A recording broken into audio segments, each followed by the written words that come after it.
Good afternoon, everyone. My name is Natalie King, and I'm a trainer here at ICE. I'm here today to talk to you about Paragon and how to do some searches and results, as well as a couple of different things to make sure that you are feeling confident using Paragon from today moving forward.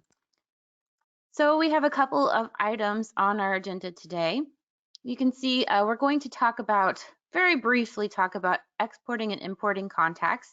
There's a lot of places and resources within your Paragon that have a link to a video that you can watch to do that, but we want to make sure we get that taken care of.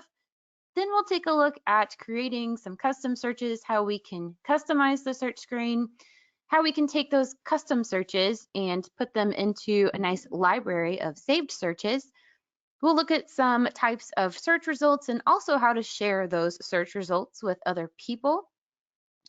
And maybe we'll take, if we have time, I want to save some time for questions and answers at the end, where some preferences are to get set up. There are preference wizards that you can run, as well as a big preference section that you can use to set up Paragon to work the way you would like. I want to point out that this webinar is being recorded and it will be shared with your MLS later when it is all ready and rendered. To ask questions today, though, there is a questions box in that GoToWebinar box over there. It says questions, and you'll type your question in there and I'll be able to see it. So it remains pretty anonymous since we're recording this, but I'll be able to see your name. It's also going to capture the email address that you registered with. So if I don't have time today or you have a question that I will need to look up the answer for later, I'll be able to reach out to you later and make sure we get all of those questions answered. We also have a help site. So the scope of our webinar today is pretty limited for our time. We have an hour together today, but I will show you how to get to our help site where you can also navigate whatever questions you might have on your own. There's lots of videos and tips and tricks on our help site there to help you figure out how to use Paragon. So let's get Paragon up on our screen. And here we are. So today's presentation, I'm going to do a very high-level explanation of the topics that we have for today. If you're new to Paragon, I'm excited that you are here learning about how to use our website. If you have used Paragon before, I hope that I show you something new that you haven't seen before or give you a good refresher. But I want to segue off of the help site tip. If you notice these icons right here, this comes in handy later when you have questions about these specific places in Paragon. Right here, you can see that your MLS has put a link directly to our help site so that you can jump over there and see all of those webinars and tips and tricks. And it also lives up here at the very top where you can always click on help. And let me click on that and show you what it looks like. You can see there's those icons again. So if you have questions about how the home page works, maybe how our CMA product works, maybe how our contacts manager works, you're able to click on these boxes and jump into how to use it. So it'll narrow down your question for you. And that's always available here in this section here at the top of the Paragon screen. Now, as we move down, there's also a very helpful tutorial right here. I logged in a few minutes ago to get ready for this webinar. There's also a pop-up that came up to show you that same video on how to import and export your contacts. If you close that message really quickly and you don't see this one, any message that your MLS sends out to you when you log into Paragon, you can also access in this message center. I'm going to pull it up so we can see it. And it's showing you right here some important information about your site and a helpful tutorial on how to manage specifically importing and exporting contacts. But while I figuratively have you on the phone right now, let me just point that out where that is. If you go into the contacts area and you want to view and manage your contacts in this expanded menu, when you click on this, it will pull up if you have any contacts typed in already. Like I sat down and I physically typed these in myself and added them as new customers. But you can see this new menu popped up as our menu tree kind of opens itself as we work through Paragon. And we do have these import and export options for you to export. Maybe if you have another Paragon system that you have been in and you would like to export those contacts, clicking on export will let you pick all of the contacts that you have. And I would highly recommend exporting it to this comma separated values option. So that'll export it into an Excel spreadsheet that then you can easily re-upload into a different Paragon instance. So that's as simple as you would do it there. Then when you've opened up the Paragon that you want the contacts in, then you can open that CSV file and import all those contacts. Never mind it says Outlook, all you have to do is just upload the file from your computer and it will import those contacts right away. So then you'll have them in this version of Paragon. And if you forget that, like I said, there's lots of great tutorials in a couple of places for you to click and just watch it at your own time, pause it, practice it, and go back and make sure you feel good about that. The other thing I wanted to point out really quickly is this preferences section. Since this Paragon is very new, you are able to open that up. And if you are familiar with Paragon and you've used it lots of times before, you're able to jump through to all of those specific preferences. Maybe you want to edit some things with your collaboration center. Maybe you want to update some of your user or system preferences. However, if you are brand new to Paragon, I would highly recommend jumping over to this third column in this preferences section. And there are 3 wizards that you can click through, and this will take you through some of the most popular things that people like to edit and adjust when using Paragon. So preferences wizard, this is going to be a nice high level experience where you're going to go through 16 steps of different things that you would like to customize every time you use Paragon. Let me jump back into this preferences option right here. The collaboration center, going through this wizard will have you go through preferences for how you'd like your contacts to be notified for saved searches that you've set up for them, some recurring schedules at a large scale, stuff like that. So if you use the collaboration center, I would highly recommend going through this wizard to make sure that is set up the way you would like. And then back in this preferences section, there's the CMA preferences wizard, which will have you set up some preferences if you use the CMA product that lives here within Paragon, which is this section right here. This wizard will have you go through and pick out some default things you'd like to see when you run that CMA, setting it up for your customers. So those are a couple of things I wanted to point out if you're coming over or you are new to Paragon and you would like to set up some custom things to help your workday go a little bit smoother. I would highly recommend doing those things that I showed you on the screen. Now, let's get into the topic of the matter. Let's talk about customizing our searches. We'll talk about setting up some saved searches. We'll set up some listing carts. I'll talk about what a listing cart is. We'll also take a look at how to look at results, all the different types of results you can see when you run a search, and then how to share those results out to other people or out for whatever purposes you might have. Okay, so this very first, we got the home, which always brings you back to this home tab, and you can see the home tab is open right here. Moving down, we can see search is the second thing to pick. That is where you can click and do a more detailed search. We have the specialty searches, accessing the saved searches and listing carts, and then jumping over in this first column, you can see this will open that specific class type search. Now, when I say more specific search, I'm saying that as a comparison to on the home page, we have this widget right here. Let me just drag and move this up so it looks, we can see it better. This is a quick search that you can use that is pretty handy to just complete a search quickly on the home page. It is limited to having only 15 fields max when you have this widget open. Designed to be quick, that's why there's only the 15. Every time you see this gear shift icon, that means you can edit whatever it is on this screen. I clicked on this gear shift and it's opened up this work window. Now I want to pause and point out that this is a pretty common work window in Paragon. There's this box in the middle that says selected, and that will be the items we have selected here for the search. And then it will have a column of all of these available fields. These are all the things I could be using, but I'm not. And you can see I got that 15. There's 15 max items you can put in this selected just to keep it quick. But this will make sense why this one is quick, and we have the more robust search up here at the top.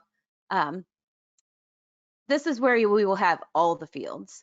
So you can see why there's quick and there's this more robust one. let's jump right into it. I am going to select residential. And when you open it for the first time, this is what your MLS has set up for you. This is the default residential class type search out of the box. If you've used Paragon before, this should look pretty familiar.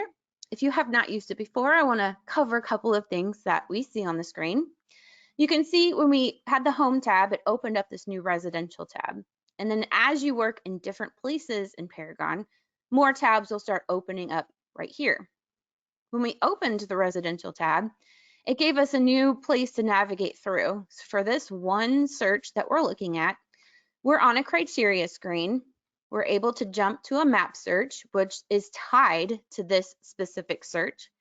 And then once we have some criteria in here, we'll be able to run the search. So, and then there's even another menu of what we can do on the screen to kind of work with this search. So once we have a library of saved searches, we're going to imagine ourselves in the future. We've put up the saved search for the subdivision, and we've put in the saved search for this golf course. When we have someone call in and say, hey, I'm interested in this place, and you think, I have a search for that, you'll be able to jump right here and load that saved search from the screen, which is pretty handy. You won't have to backtrack and go back into here. You can if you want, but right on the screen, this is what this button means. It means I can go look at all of those saved searches I've already put together and open it, run it, get that answer really quickly for this person that just called, as my example. It does show load default search, but that's grayed out. That's because that's the search that's open right now. So this is grayed out. I can't click on it because that's what this whole search is right here. This is my default residential class type search. The next button you can click on is the last search. Now, since this is brand new, I have not completed any residential class type searches, but once you start working in here and you start running some searches and looking at things, this is going to start saving your last couple of searches, which is really handy. If I went in and, put in some information and hit search, but forget to save it, someone called, things happen. Fortunately, Paragon is going to save the last couple of searches where I can go in and it'll show the criteria I typed in, and it will also show the date and time that I did it. On here, I'm going to skip this button for a second because I want to define some terms. These blue boxes, we have this primary criteria residential MLS default. It's in this blue box. This is what we call a container. It's containing all of these fields all together. And the other vocabulary term would be field. So we have the container, which is the big term. We have the field, which would be all of these line items. So mapping is a field. Property attached, yes, no is a field. Property subtype, so on and so forth. So when we differentiate those two terms, the containers and fields, when we look at this and we think, you know what, I would like to customize this. This is great and all, but I need some fields moved around. I need some fields that aren't on here. Where are they? That's where we jump into our customize, and that's where we can customize the fields of the screen and also the containers. We could have more than one, we can rename them, and we can really customize our searches down for whatever needs that we have. Let's take a look at this fields one first. Now notice we have mapping, property attached, property subtype, and that order going down. When we click on fields, that is going to be what we have selected: mapping, property attached, property subtype, and all of the things down here in this primary criteria container. On the left is everything we could be using, but we're not. Now you can scroll through, everything is alphabetized, and you can look for the field that you would like. This would be all of the residential fields. There's also this find box right here where you can type in a certain phrase. It starts searching for those letters in the string of them. So I put in PHO and it's pulled up everything that has phone in it. If I would have had photos, it would have pulled up that too. So that's how you can start going in and putting in the information you would like to see on your class type searches. And here we are in residential. Let's say, for sake of example, we want to have in status date. Sure. Whenever you select an available field, you'll come in the middle and you'll click add, and it always drops it in at the very bottom. In this selected field section, you're able to click on this and hold it, and you can drag it to the space that you would like. So I've moved it to the top, and let's say that's it. That's the primary criteria container I would love to have for my residential class type search. You now have some options on how you would like for this to work. And this comes from a place that's very similar to like Microsoft Word. You can apply and save it. You're going to save it as a search. You're going to give it a name. This would be like creating a new one. So we've done the work and we're ready to create this as a new search. Save as is, we're going to start branching. Maybe we've made a saved search for a certain subdivision, but now we're going to branch it off and say in this subdivision with pools. This is just my example, but this is where you can save as and kind of start overwriting things. Applying just means you're going to make the changes to the screen. You'll be able to hit search and see them, but that won't save. You'll have to go back in and click on save. And then cancel means we will do nothing to the screen. Forget that status state that we just added to selected fields, it will go away. I'm going to click on apply. And you can see it's refreshed its page. Status date is now at the top, and we have all of those selected fields in order down the screen. Let's take a look at containers, because that is our other vocabulary term for the day. And we have just the primary criteria. You can add containers if you would like. You can see I clicked add and it dropped in this selection called new section. Maybe I'll just call it secondary. And I can choose if I want this one to open by default or if that one stays closed and I go manually open it later. But I'll click apply and you'll see now I have primary criteria and I don't have any fields in secondary, so it's not there. Once you have a lot of containers going, you'll be able to close all and open them all and kind of manage all of these drop downs. So if it's too much information on the screen, you'll be able to kind of, move some stuff around. Now let's get into the different field types.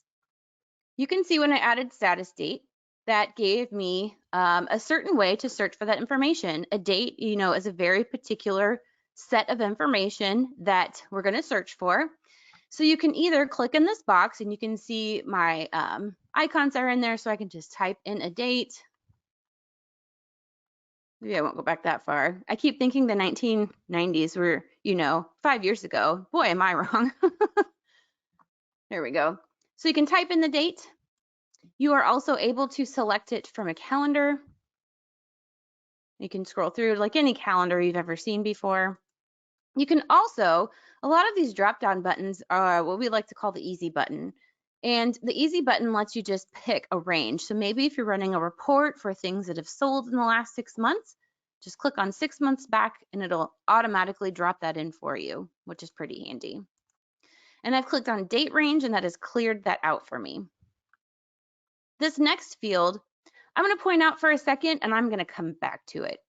This is where we will add in any searching we do with a map. Map search is its own world where we're going to pick out things on the map. And once you pick out things on the map, maybe you've drawn a shape around a body of water, or you have put in a point of interest and you're searching a radius around that. Excuse me. As you add those things to the map in this screen, which is its own window, you come back to the criteria screen and it drops in that information for you. Then you start saving your searches that way, but we'll come back to that in a moment. Property attached, this is a field type where this is a pre-populated set of information. Your MLS has said these are the options that can go in this field. And in this example, it's probably a yes or no option. Now, if you don't have all of this memorized, that's okay. Clicking on the little magnifying box next to this field, that is your view into what are the options available that can go into this field. So if you put on yes and you click save, you can see the Y's in there. And when I scroll all the way over, I can see there is another drop down. So all the way across this line item, we can see I can either say it's equals to yes or is not equal to yes, which would be no. But if you had more options in this field, you can see how you can play around with this and really narrow down your search results. if you know if you are really familiar with what all the options are for a field, then maybe you can start typing in what they are, and then you'll get the drop down. So starting to type into the field gives you the options that have the letter D in it, for my example. Or if you wanted to actually go look at all of them, you can click on the magnifying glass and scroll through and see what are all of those options available in these fields. Listing number. So this field means it is a free form text, but this is asking you for a specific type of thing to type in. You would just, if you have the listing number of properties you'd like to find, you would type in that number, and then I like to press the comma, and then it turns it into something to search for. And then you could type in the next number and put in a comma. And now you're searching for all of those listing IDs. So if you have those listing IDs available, you would type those in. And then this is a type of field where it has the question mark. It's telling you, this is kind of like a tool tip. It's telling you that you would type into it, use a comma, press tab on your keyboard, or hit enter on your keyboard to make it turn into the field information that it would search for. Status. Now this should start looking familiar. Status has that magnifying glass, and it has all of the different status types available. The price and bedroom and bathroom, year built. This should look pretty self-explanatory, where we're going to type in the lowest and highest number of our search of whatever it's going to be. And you can see in price, it's already adding the 3 zeros in. So I'll just add the first part of the number, and then it calculates that for me. Now I'm going to try and add in some information so I narrow down my search, because 59,000 is a lot. We're getting there. Or let's see if I can put in some more information about what I'd like to find. 232, we're getting there. And if you were paying attention at home, as I typed in all of this different criteria, this right here is calculating a summary for me. There's a lot of fields over here to look at on my computer screen. But as I typed them in, it added it into this summary box so I can see how I got to 232 results. There's the price that I put in, the status type, the bedrooms and bathrooms, and it's narrowed it down from, hundreds of thousands to a more manageable number. Down at the bottom of how this is set up, there's remarks, but I also want to show you the features. The features is where you can do a more robust search about the different features that you're searching for in properties. Now, if you know the features really well, you've been doing this for a long time, or you just have that kind of memory that can remember stuff very easily. I don't know what that's like, but I'm very happy that you do. You can start typing in what that would be, and you can start clicking on and adding things to things the search must have, or things it must not have, or it must have one or more. Now, if you really want to sit down and look at everything that's available, I would recommend coming over to our magnifying glass, clicking on that magnifying glass, and you'll be able to see all the feature types that are available for you to put into this specific residential class type search. You can expand all of the options. If you click on doors, it's going to jump to must have, but you can also manage through these radio buttons to really refine the search that you want. Now this gives a good visual for that expand all, collapse all. We can see we have these containers of information, and if we expanded them all, we're going to be scrolling and searching for a while, but collapsing them all, we can jump to that specific feature category and then expand that to work in there and go back. And as you start clicking on things and features to have in this search, it'll start showing up here as they drop in, and the must have, must not have, must have one or more. And it'll also start showing up in this criteria summary so that you know how you're getting to that official count here in Paragon. Below here is all of the available reports. This is going to open in a specific type of results screen, but we'll get to that in a second once we are ready to click search. I'm ready to show you the map, so let's take a look at the map and see where these 232 results are. Now, there we go, that's good. This will center in on where Paragon thinks your office is. So mine, for a brief second, focused in on Kansas City because that's where I am. But fortunately, it jumped out, and now we can really zoom in on the map and see what we can do with the map to further refine our results, because this is a really broad area. Maybe we have customers that want to center in on a specific area, which sounds pretty normal. All of these blue buttons mean that there are more to zoom in on, and as we open it up, you can see there are these green flags of the properties that are there. Now keep in mind, when I set up my search, I only picked active status types, so that's why these are all green. If you do a search and you're looking through property data that could be different status types, there's actives, pending, sold, so on and so forth. Right here, there is a little legend that you can click on to see what those mean. So you can see if there's sold, pendings, expired, withdrawn rent leases. Those would be different colors on the map if you hadn't defined that on the criteria screen. This first section is how you can manage the road. This is similar to using Google Maps. We have it on road, but we can turn it to aerial, where it gives that live shot, and hybrid, where we see both. We can see all of the road and the aerial. I'm going to stick with road because that's a little bit easier on my eyes right now. And that is simply what the road button does here on the map search part of the residential class type search. The second option is to draw shapes on the map. So when I click on that, it gives me my options. There's polygon, rubber band, and radius. Those are the three I typically stick with. Radius and rubber band are pretty obvious, self-explanatory. When I clicked on radius, if you caught that, you can see my cursor changed to this plus sign. And maybe I'm just going to draw my circle right here.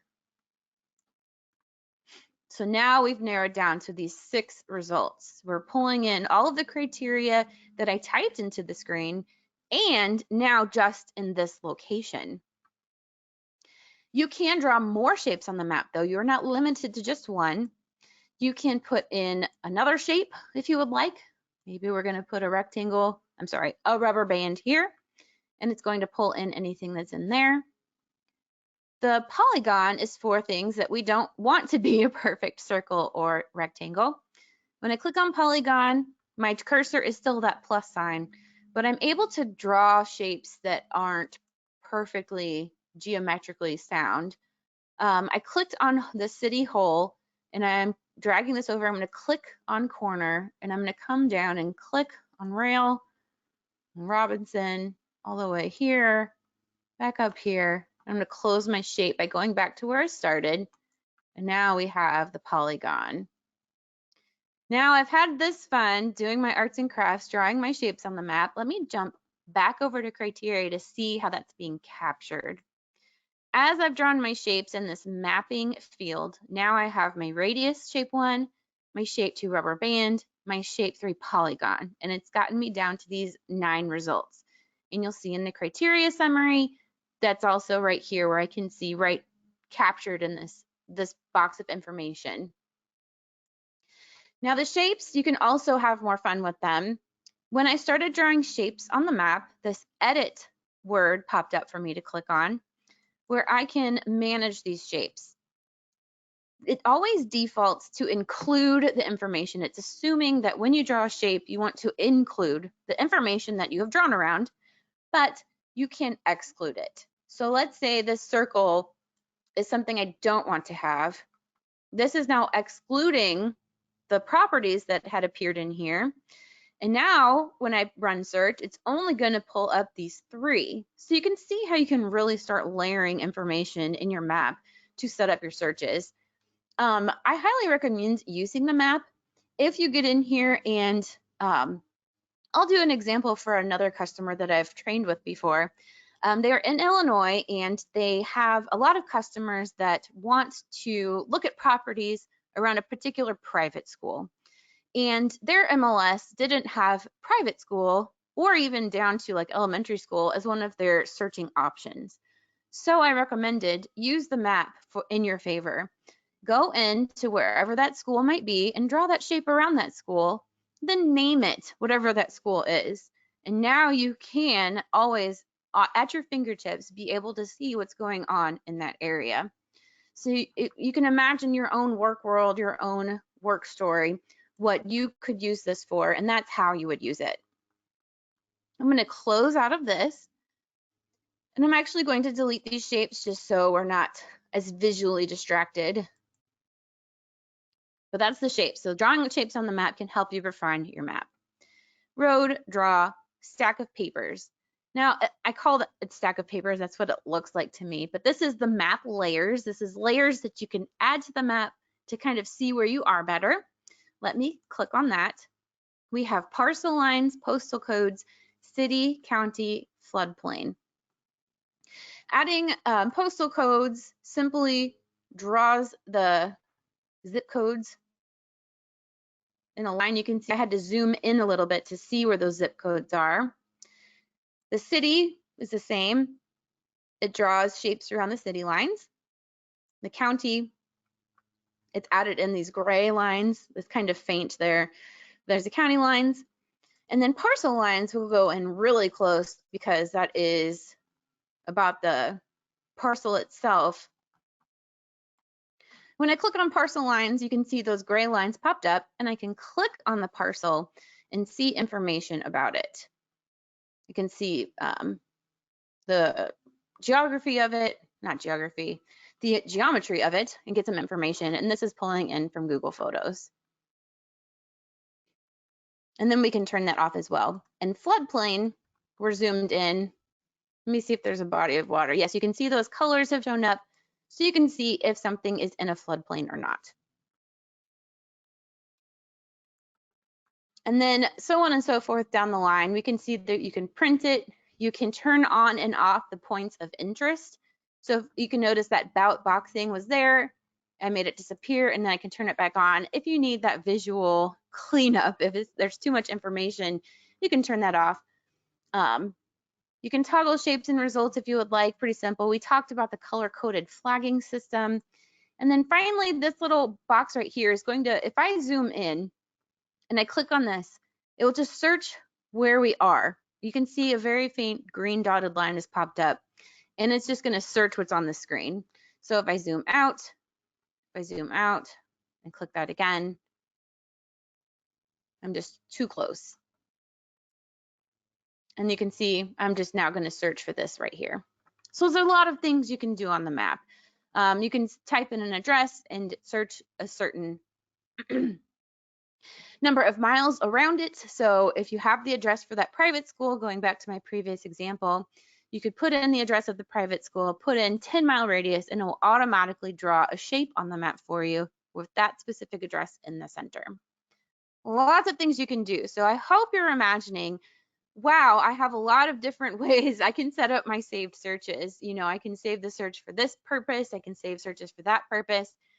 Now, you can also branch your searches out to save them for you, for your work purposes. And you can also save them to your contact records, which will get them to get notified about, you know, updates going on in the searches they would like. To manage that, let's pretend that this is it. I have 12 results. This is perfect. I'm ready to share this with someone. And that's where we're going to click on our floppy disk, and we're going to click on Save Search. You can see there's that Save As well that we talked about earlier if we're going to start overriding things and branching things out. But I click on Save Search. You can see it's opened this window for me to tell it how I want it saved. And this first tab opens where I'm going to save it yourself. This is me. This would be Natalie, who is logged into Paragon right now, the agent. I can save this with whatever naming convention I would like to have. You can decide if you want to keep those criteria in there. So if this is something that's always going to be active statuses, yeah, I would save those criteria values so I don't have to go back in every single time and type them in. Or if I need this need to be more of a blanket search, you know, I've reorganized my fields in a certain way, I've put them in different places, and I don't want the value saved, I would uncheck that. So then every time you open this saved search, you can go in and type in the information you would like. So really, it's however you want this to work out. Then you can also have some default updates. The contact side means I made this specific search for a specific person in mind, and I made this for one of my customers. Now I can go search for the contact record that I already have in Paragon. When I click on that, it's going to pull up all of the people that I have. I can do it to multiple people. I'll click save. Or if this is someone brand new, I'm able on the screen to just add in that contact right away so that I can capture their information and share the saved search with them. So you can see there's lots of options to get this saved even from just the screen and shared out to a particular person. Let's hit search and talk about the results screen.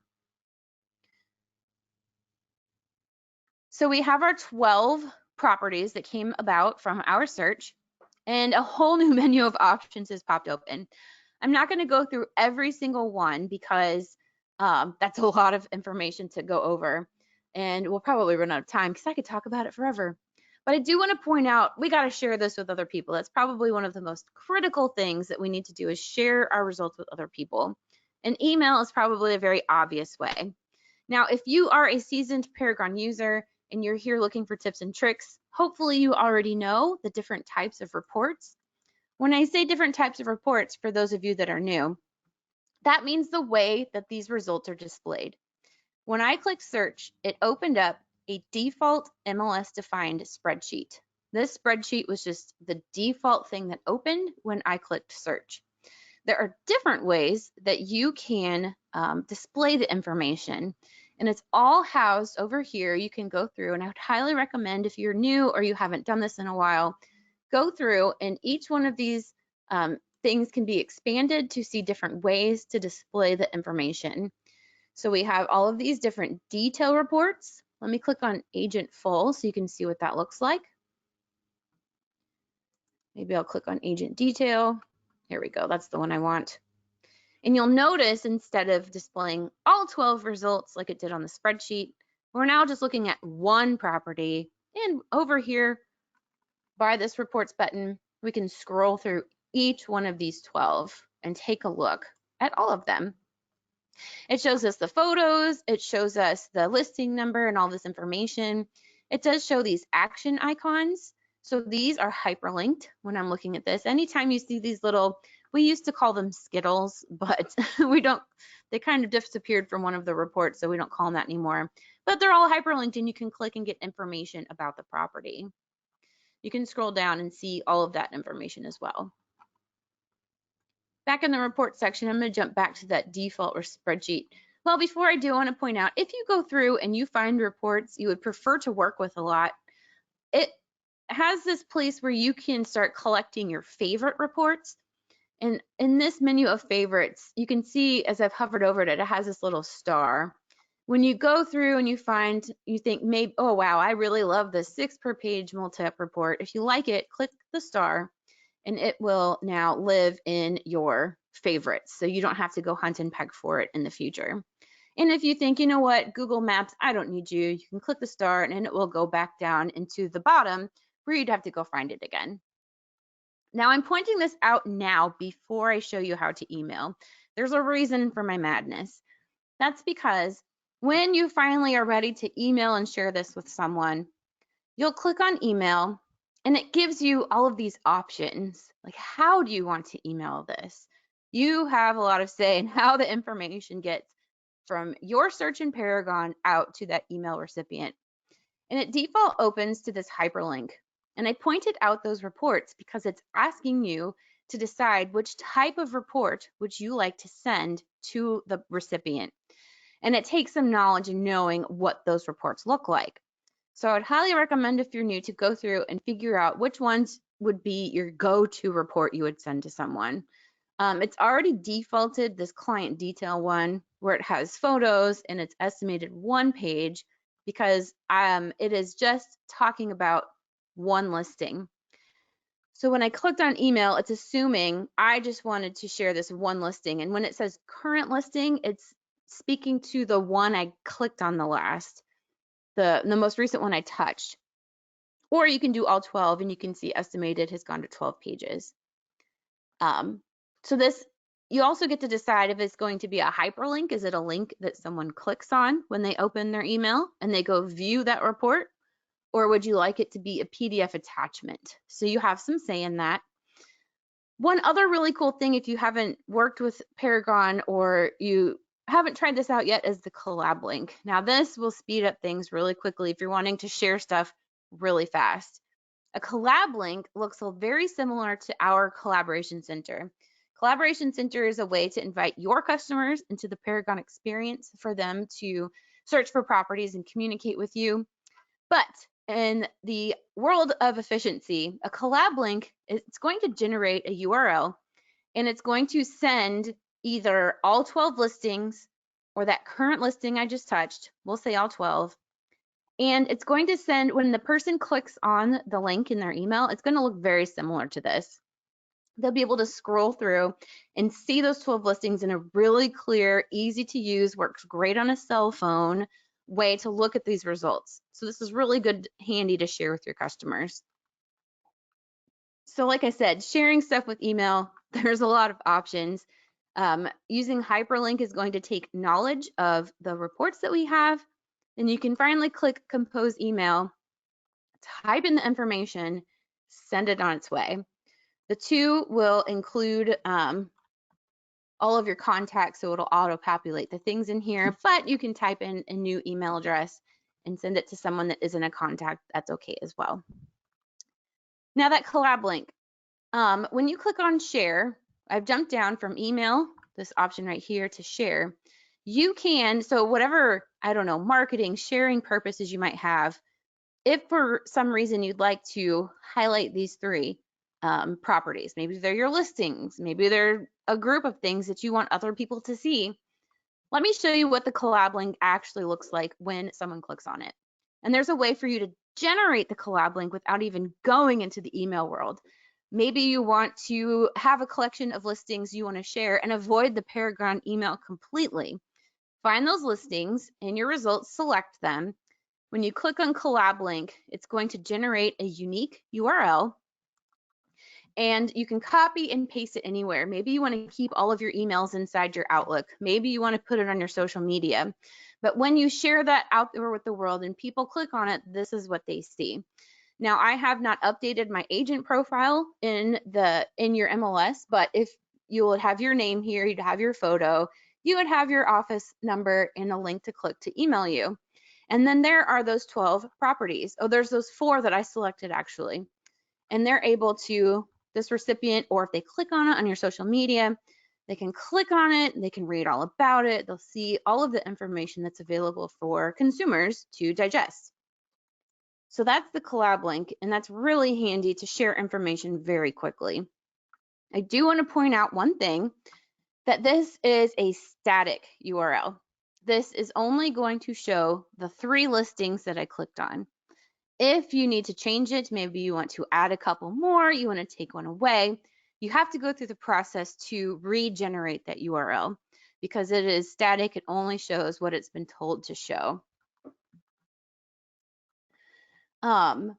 Saving with social media is going to go through that process as well. You can share listings through text message. Now, it does require a step of making sure that Paragon knows what your mobile number is. When you select the 3 listings and you want to share via text, it will capture that information in a collab link, and it will send the information to the cell phone number of your customer or whoever. And it's like any robot text message that you've ever received before, but Paragon wants to know your mobile number, because that robot text message will share that with the recipient so they know how to get a hold of you quickly if they have questions about the information you shared with them.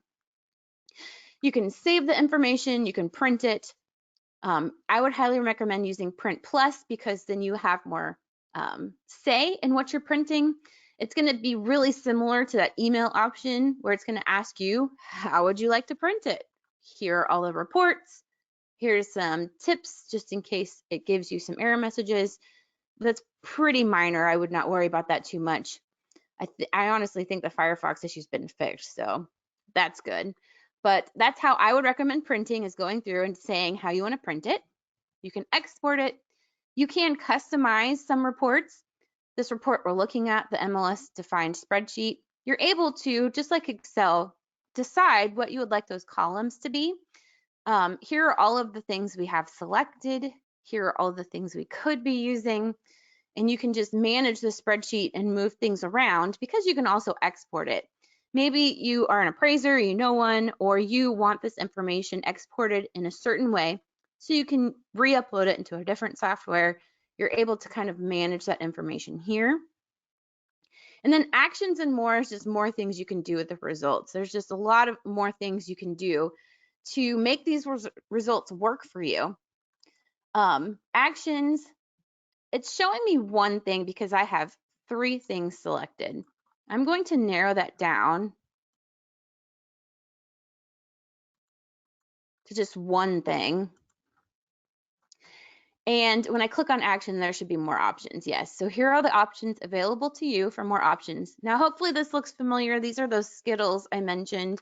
These show up on those all fields detail reports or agent detail reports. So it just kind of further defines what those mean when they're not defined on the detail reports.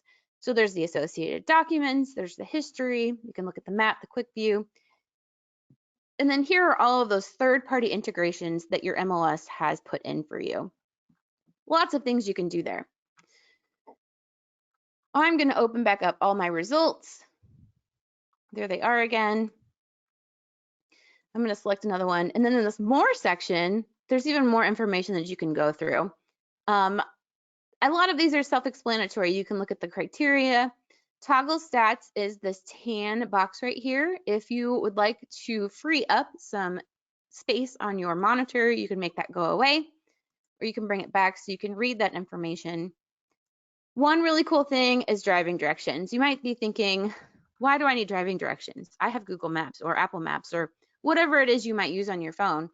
This is going to speed it up for you. So if I select these 4 properties in the example that I'm going to take a customer to see all 4 of these on Saturday, I click on more and hit driving directions. It's going to confirm, where are we going to start? It defaulted my office address, so we're going to start in Kansas City and drive all the way to Georgia. We're not going to do that, but you can change it. So if you want to start at a customer's address that you've typed in, you want to start from your home, your office, maybe they're flying in, you're going to pick them up at the hotel. You can type that information in and click get directions, and it'll just automatically do that work for you where you don't have to type in all of the addresses. So you can see Google Maps has opened up our really, really long drive, our 13-hour tour of properties that we're going to go on. But you can see you can start managing it in your native software that manages your maps on your machine. Okay, so I've talked a lot about how to set up searches, how to save them. If I want to save this search, for me, let's give it a Natalie name just because that's what I'm going to call it for fun right now. I'm going to hit save. And now that we've customized the search, we've looked at the results, we're able to kind of set up how we want this to look moving forward.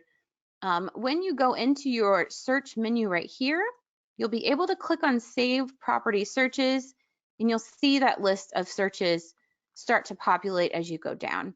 And then you can start using them for your own purposes when you are searching for things, when people contact you, or if you save them for your customers. When you go into your contacts and you want to save them to specific people, let's pick Josh here. And that buyer activity is where we can start seeing those searches. Now, if we've done the work to add saved searches, now when Josh calls in and he has a similar need from another customer that in a popular area that I'm always working in, I can click add new saved search, or I can load an existing saved search, and then it's going to populate those ones I've already done. So that's the places where you can start seeing we're doing the work to put those saved searches together. They'll start showing up in other places of Paragon so that you can quickly share them with your customers. Now the listing cart. The listing cart is there for you. I'm going to close out all of this and kind of start over. It's going to be like the opposite end of the spectrum of what a saved search is. A saved search is going to be like a blanket. I want this house with this stuff at this price. And it's going to pull in as things come in and out of the search criteria.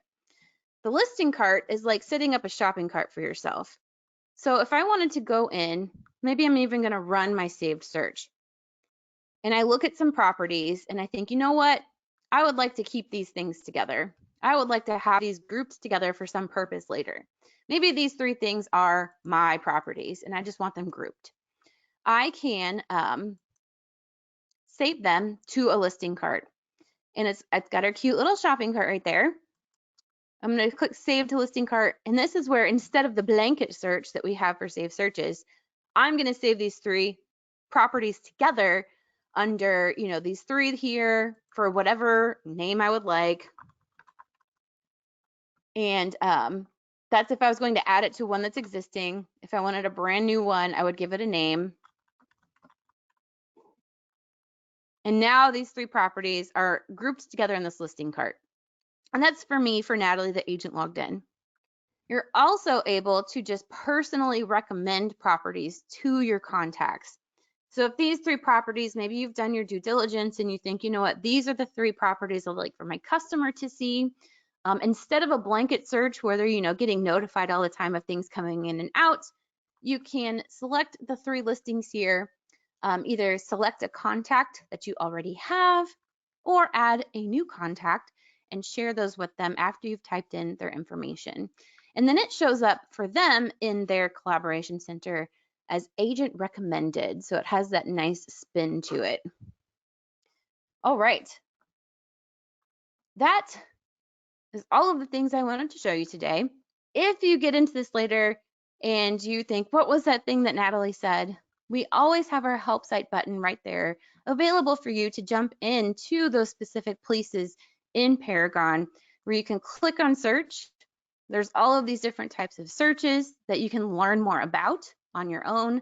They'll have their own little information. They'll have some videos on some of them, and that's always there in Paragon. You can click on that. You won't even have to remember. So yeah, I'm really excited that you joined me today. If you have any questions, feel free to reach out to your MLS and feel free to use our help site. I'll even, if you wanted to write it down, I'll put that back up on the PowerPoint again. Thank you so much for joining me today. I don't have any questions. If you think of any, please reach out. We want to make sure that you have the best Paragon experience possible.